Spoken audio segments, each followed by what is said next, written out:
I think it was 2012, and that was a poster that I thought was quite remarkable. Now, the purpose of these photographs below are to show that as a British chap, I've never seen diseases like this. And here we've got tuberculosis, we've got a child who's got tuberculosis who looks as if he is looking at you. In fact, he's in deep coma. And at the top there, we have a gentleman making patties. I remember doing that very thing when I was at Addenbrooke's Hospital, Cambridge, making our own patties. We weren't buying them from Codman in the USA. We were actually making our own, and it warmed my heart to see that. But nevertheless, Professor Delcotta, and indeed myself, when I thought about it, it was time for change. And one of the problems was we didn't have so much control of our work. There were medical, political aspects of working there, and he wanted to be more independent. The other thing was that, particularly at night time, after we worked hard, say doing a big meningioma, the ICU wasn't always up to the standard we wanted because of shortage, perhaps, of nursing staff. So, and also academic facilities for research. So Professor Delcotta decided we needed to change. And this is a photograph of the early days of the building of what is our new institute. In fact, when I went to see that with Professor Delcotta, he pointed to a big cement mixer and he called it the Cruiser. And I thought that was very amusing that he was making a comparison. Here we have an early model of what is now our institute.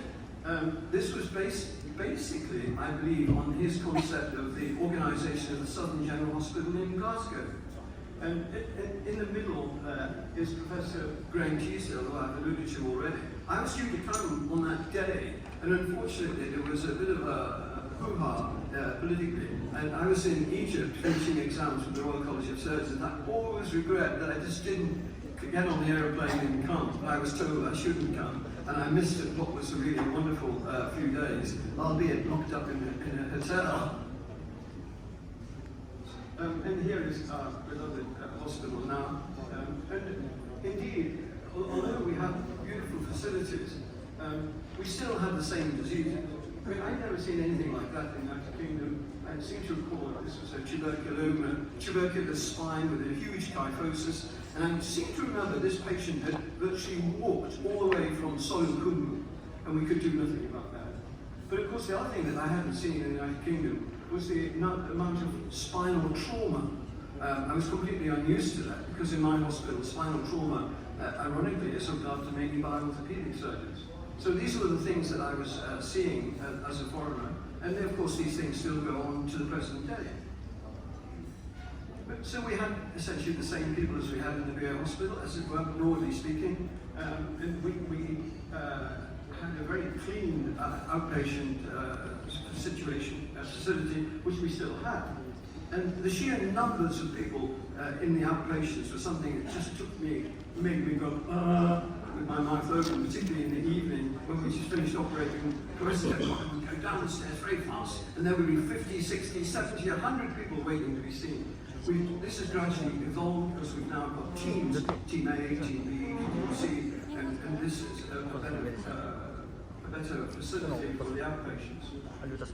And I was always impressed, and I tell people in the United Kingdom how clean the institute is, and it's a great tribute to everybody. And many of the people who are working, looking after us in the hospital, have actually followed Professor Delcotta from many years ago, and that's it. In other words, what I'm trying to say is we have a family aspect of running a hospital. We have this wonderful prayer. And in 2011, I'm going back many years, it was 20 years, I think, more or less, when I first arrived. But here in 2011, these very strong ladies were doing some work in building a facility outside the canteen area. So these are things that I've never seen back home. But very rarely did I see meningiomas, which is what as big as this. And of course now, with the development, we're hoping that we're going to get patients with smaller tumours because they're going to present earlier, but that's still not necessarily the case. But the team is so important. Over the years, I've been impressed always by the teamwork, how everyone put close together as a family, and that's something that the Institute has developed from day one, and it's still very much the case now. And what we have seen also developing in our institute in Nepal is the facilities in the intensive care unit. And on the right, the photograph is of the very first EEG being done in a patient who had status epilepticus, and I was waiting with bated breath to see the result. And sure enough, although we'd given them all the anticonvulsants, he was still having epilepsy, and we were able to use that first EEG machine to actually stop the epileptic status epilepticus. So things were developing. And the wards were developing as well. I haven't contributed very much, I feel, but one thing I feel very proud of is I was concerned about the infection rate, and I used to insist that, particularly in the isolation room, that people followed the instructions which I helped with Professor Delcotta's OK behind each bed, wash your hands, and the isolation aspect as well. And that was a development. And of course, in the top there, we have a lady with a tube trying to improve her respiratory function, and this is something I thought was wonderful. I even took that idea back to my own unit in the United Kingdom. So we were developing, in other words, the aspect of not just the patient, not the whole in the patient, but the whole of the patient, as Osler said. And the theatres, I was impressed at, and the things have improved, because now, originally we only had one microscope. And the arrow from this young lady to the first microscope from Zeiss was that this lady had, I think, been killed in a climbing accident, or shortly thereafter, and her parents actually donated, I believe, the microscope. And this is actually in the Dolomites where I go climbing and walking in northern Italy. And I was very impressed by that. And then we got the development of the in-theatre, the C-arm, so we were able to see what we were doing. Again, everything developing. This is the theme of my impression. But of course, the other thing is spinal trauma, and Professor Delcotta started off by going into Asyntole and getting his own metal brace made for him, like the Ransohoff loop, which would have cost thousands of pounds in my country, but it was made for him by a very clever metal worker. But one of the things that, of course, has occupied us all, and it still will, is the amount of trauma, head injury.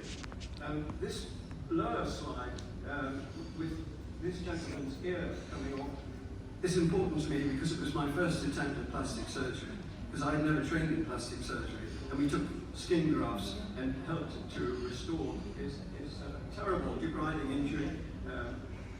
Of course, one of the things that we still have, road safety, no accident. And here's a chap perched on the top of the bus. Particularly if he's got some alcohol on a Saturday and the bus stops, he's going to fall off. We've got a long way to go still in preventing head injuries in this country. I'm saddened to see people not wearing helmets when they're on the back of their husbands' bikes. Professor Delcotta actually called that in as Minister of Health. He had to wear a helmet, and sadly that has gone. Only the person at the front wears a helmet. What a pity. But the sort of things that we would get, extradural hematoma. Remember the first slide of the burr holes being done, and we've now got CT scanning of high quality. Some years ago, the World of Neurosurgery embarked upon a trial that looked at decompression of severe head injury. And I was concerned with that in my own department. And what a joy it was to come and see this trial still being continued here in Nepal. The results of that trial we could discuss, but it was still something very brave. The rescue trial that many of you know, and this was being done here in Kathmandu. Some of the patients actually who did have that did remarkably well. And here's a patient I remember who had his bone flap removed for head injury, and he'd been in a coma for some weeks, and he was looking at me. He wasn't exactly saying around the road, but he was certainly improving. Now this is an interesting case. One day in the outpatients, this man who was a taxi driver, I think, came in and he said in Nepali, but he could also speak English, so I've got a noise in my head. And I thought, What does he mean? And then I noticed his scalp had these tortuous blood vessels, and this turned out eventually to be his arteriovenous malformation. Now, even with interventional techniques, I don't think, ladies and gentlemen, we would tackle that. At least I hope we won't. We could discuss that. I remember at the time we just told him, go home and look after yourself. But the other development, which I was overjoyed to see, was postgraduate exams. And here we've got Dr. Norman and slightly younger Terence Slade, and a gentleman being quizzed who's actually in this room at the moment. And the standard of the postgraduate exams were absolutely top-notch. If anything, slightly higher, I felt, than the FRCS in neurosurgery back home. So I take my hat off to you all for continuing postgraduate work.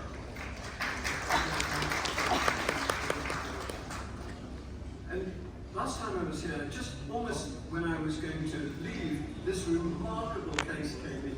I can't remember how this happened, but this poor man, he wasn't in a coma. His GCS was about 12, and this rod had gone at his place of work right away through. I'll come back to that in a moment.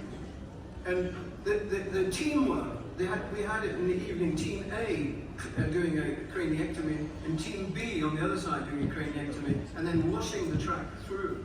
And I think there is a famous video taken about that procedure. I thought, what an amazing aspect of teamwork.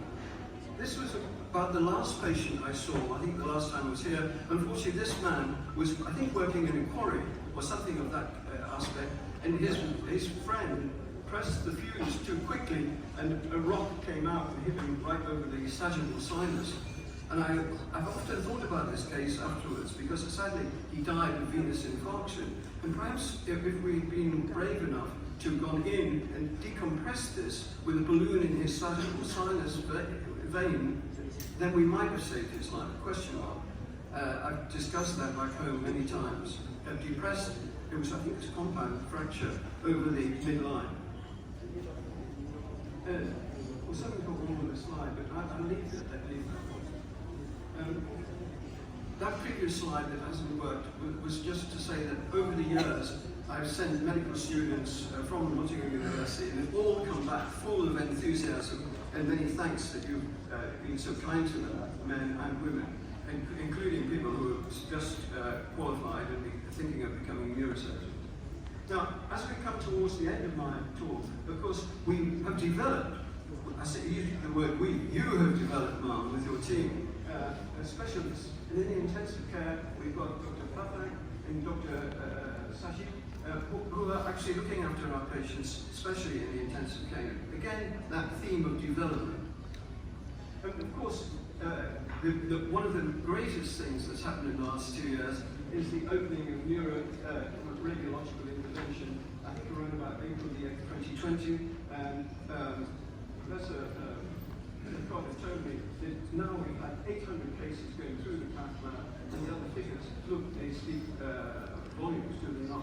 And we have to thank you, Dr. Payal, excuse my pronunciation, for this wonderful work that you've been carrying out. The last slide, which again has gone into a box of paint, was showing that thanks to Professor Mark, you've actually given me some time for relaxation, and we've had 1 or 2 very nice visits to nice restaurants. So I thank you very much for inviting me, and I also look forward to the